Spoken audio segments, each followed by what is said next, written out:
त्यांनी शिक्षक आम्ही पालक म्हणून आम्हाला शिकवले. प्रत्येक विद्यार्थी हा माझा आहे असं मानतात. आज ही जी काही मुलं इथं उपस्थित आहेत, इतक्या वेळ बसलेली आहेत,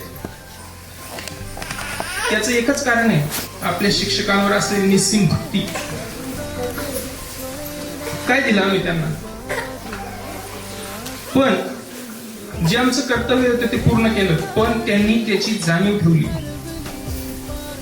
मांजरीचं पिल्लू माहिती आहे तुम्हाला, कुठूनही फेकलं तरी ते चार पायावर खाली पडतं.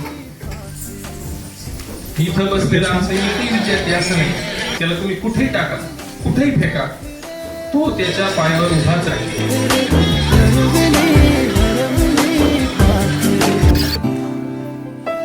चौरंगी चिरा असतो, एक दगड असतो, त्याला 4 बाजू असतात, चौरंगी चिरा म्हणतात.